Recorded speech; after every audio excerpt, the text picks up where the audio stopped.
All right, peace and love, fam. Peace and love. This is Mario L. Bay. I'm back again. I got some more information for y'all. You hear me? All right.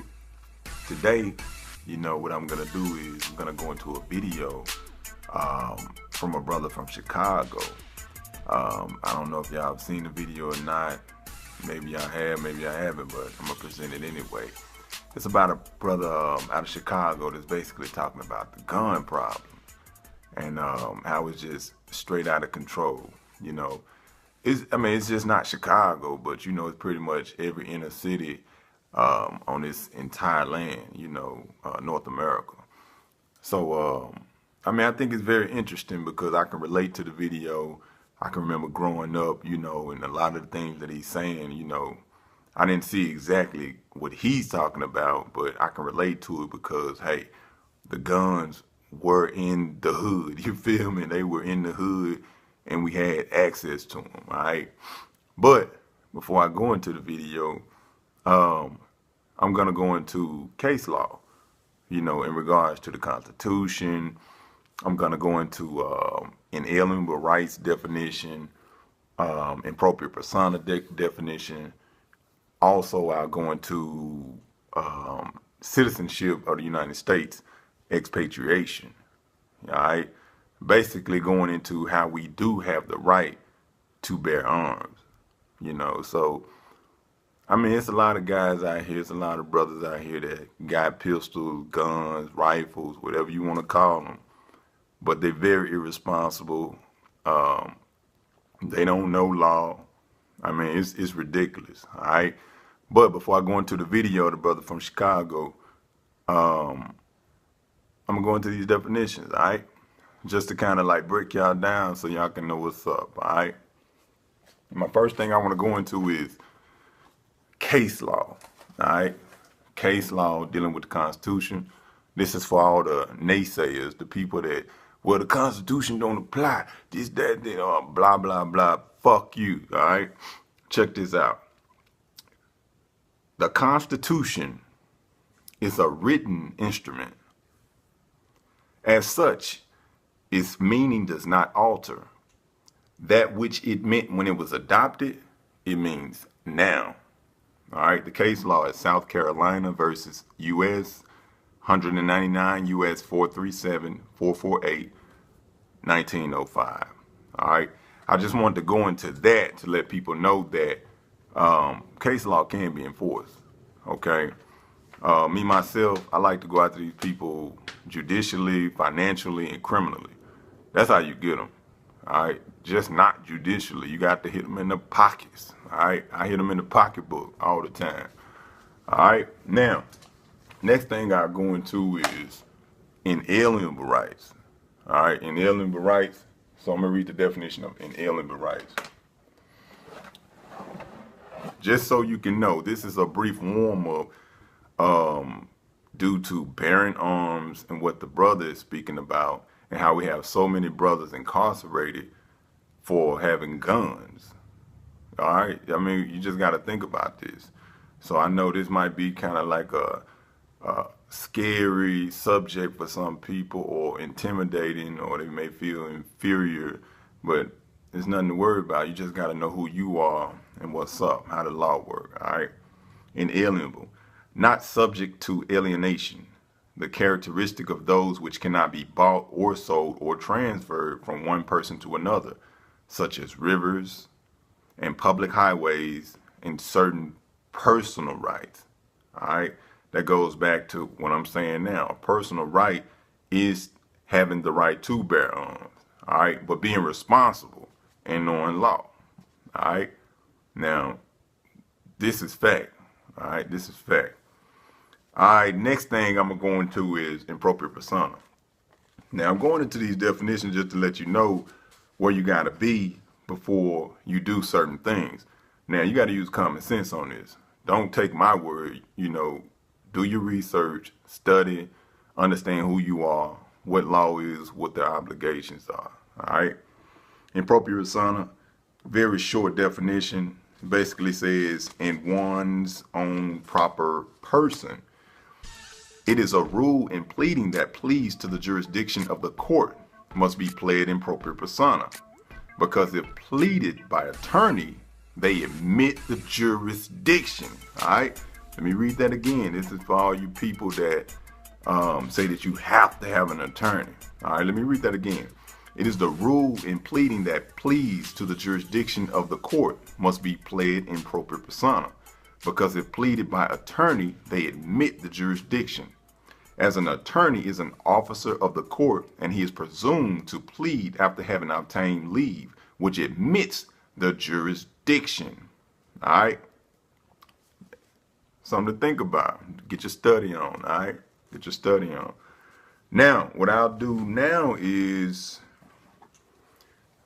before I go into the video, I want to, just read a few more things, and I ain't going to hold y'all up because I want y'all to see this video. It's just to put something on your mind, because the Europeans been using the divide and conquer technique on us for many years now, and now they don't even have to do it. We just pretty much kill each other. All right, kill each other by way of selling drugs, mental abuse, physical abuse, you name it. I mean, we on the lowest level, people.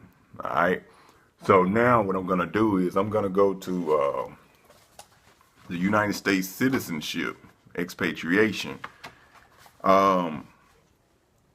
This is coming from Chapter 5, Temporary Provisions, Citizenship of the United States Expatriation, page 459. Mr. Philip, it's coming from 1906, American Legation. All right, August 3rd, 1906.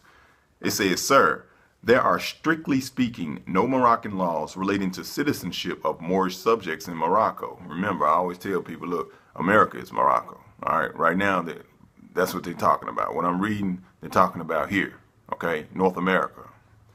There are strictly speaking no Moroccan laws relating to citizenship of Moorish subjects in Morocco.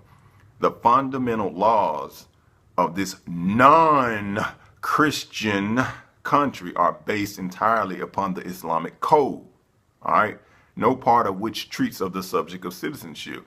Now, the people's perception that Islam is something of terrorism, of violence, killing people, guys riding on small Toyota trucks with missiles. Come on, think about it. You got to really think, people. Islam is all about peace.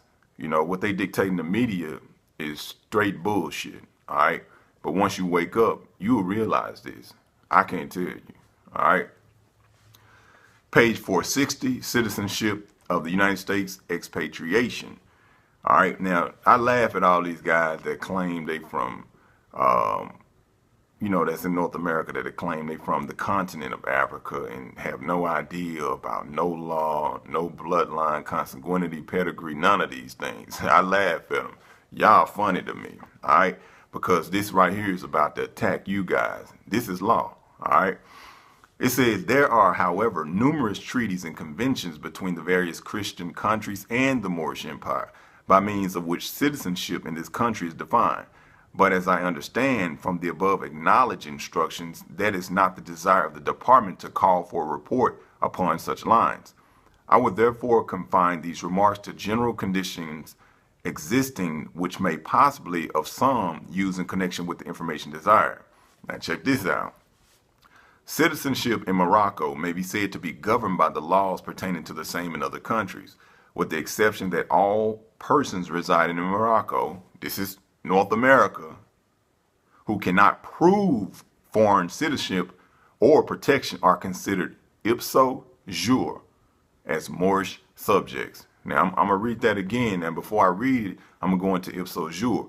Ipso jure is a law term that basically means by mere fact of law, meaning if you can't prove you from Egypt, if you can't prove you're from Sudan, if you can't prove that you're from any other African country, okay, quote unquote, then you're a Moorish subject, okay? That's the thing. All these Negroes, blacks, Puerto Ricans, these black power guys that always arguing about where they from and who we are, if you cannot prove this, you are a Moorish subject. Now, I've given you the reference. Look it up yourself. All right, I'm gonna read it one more time. Citizenship in Morocco may be said to be governed by the laws pertaining to the same in other countries, with the exception that all persons residing in Morocco, America, who cannot prove foreign citizenship or protection are considered ipso jure as Moorish subjects. All right, people. Now, last but not least, what I want to go into before I go into this video, I'm going to go into the Second Amendment. All right, I got to go into the Second Amendment just to show you that we have the right. All right, back earlier what I stated about having the right to bear arms. All right, Second Amendment of the American Constitution. It says, a well-regulated militia being necessary to the security of a free state, the right of the people to keep and bear arms shall not be infringed. Shall not be infringed. Now, people, you got to think about this. I'm going to let y'all marinate on this one. You hear me? A well-regulated militia being necessary to the security of a free state. Now, remember, they didn't say anything about a corporate citizen dealing with 13th, 14th Amendment. All right, corporate persons. They said a free state. Now, that's why I defined impropriate persona earlier. That's why I went to the Constitution of the case law, how what it meant then, it means now, okay, etc., etc. And that's why I'm going back into expatriation. All right, so you got to know these things, people. You got to know these things. If you don't know this, you are lost in the sauce. You hear me? You lost. And it's real. I'm coming at you. I'm coming at you. For those that don't know law, I'm coming at you. All right, I'm coming at you. Now, one more thing, because I got to get this definition out the way. Bear arms. All right, now notice I keep saying bear arms. That's a law term. All right, bear arms, bear arms. All right, I didn't say anything about a firearm. I said bear arms. Okay, Black's Law Dictionary definition of bear arms: to carry arms as weapons and with reference to their military use, not to wear them about the person as part of the dress. Okay, then it has a state case law. As applied to firearms, includes the right to load and shoot them, and to use them as such things are generally used. I'm going to leave it at that. All right, I'm going to leave it at that. Y'all do it. Use common sense now. All right, use common sense. All right, I'm just giving y'all some information. It's educational. All right. Now, I know a lot of y'all shake ass, you know, hear this and be like, he's promoting this, he's promoting that. I'm not promoting anything but education. All right. I'm trying to uplift you. All right. I ain't like the other people trying to bring you down. I'm trying to uplift you. All right. So again, I'm about to go into this video. This brother out of Chicago, you know, he really dropping it. I can relate to it all the way because I can remember back in the day, we used to have guns, you know, hella guns, you know, like, I mean, not like what this brother talking about, but we used to come into him and, you know, I mean, it wasn't no gun store. It wasn't a gun store. All right. So y'all sit back, check the brother out, peep what he's saying. Again, use common sense. It's all on y'all, people. You know, that's my disclaimer. It's on y'all. You know, don't take what I'm saying. It's on you. All right. I'm going to protect mine. Peace and love. How y'all doing, man? Yeah, my name is Leland. I'm broadcasting from Las Vegas, Nevada. And my broadcast today, you know, I'm focusing on the situation in Chicago, man.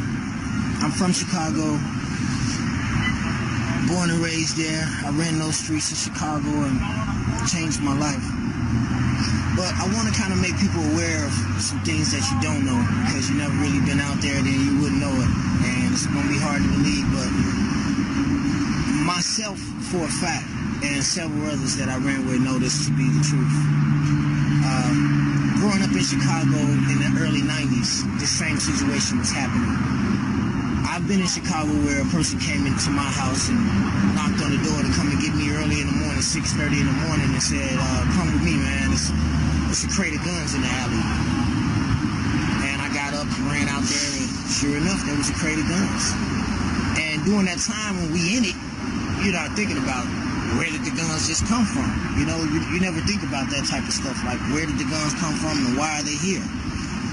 But now that I'm older, I can kind of tell you that it's a diabolical plot. Nothing is stopped. The guns are still there. The guns are still being placed in these different strategic communities. It's a plan. It's not out in Bridgeview. It's not out in, Westmount. You know, they're putting it in the hundreds for sure. Yeah, they're putting it on 55th. They're putting it in Inglewood. 6:30 in the morning while older people that's at work, you sleep. You're not outside. So, you got the streetwalkers and the people that's out, they hustling and they out all types of day. Yeah, they're the ones that's going to run across them. And who would go and tell the police? I never went to go tell the police when we found some guns. That don't even make sense. Why would you go tell the police? So people are wondering why so much violence. Think about it. You think about this. Okay, the police are locking people up constantly in Chicago every single day. They're taking guns off the street every single day, every day. So how is it that all of these guns just keep appearing? Where are all the guns coming from? Nobody's going to the gun store buying these guns. So where are all these guns? Now, this is another part that you don't know. I was so used to having exotic guns that I thought that was the norm. You understand what I'm saying? I'm saying far as, I don't know if are you familiar with guns, but a fully automatic handgun is almost impossible to get. You know what I'm saying? A fully automatic assault rifle, that's not common. It may sound common, but that's not common. A Uzi that's fully automatic, that's not common. So I was so used to having everything in the area that I knew of was fully. It shot fully automatic, fully. So me being 17 and 18 and in my 20s, I was so naive that I believed that's how all guns was. I seen so many different exotic guns on the street running around in different areas with the guys just running around. I thought that was the norm. So now I'm an older gentleman. I'm out here, I switch my life around. I'm living right, So now I'm clearing my name up and got my record sealed. And I'm going to the gun shop and I'm going to the shooting range, shooting like I'm supposed to. And I go into gun stores and I'm asking for certain guns and they looking at me like I'm crazy.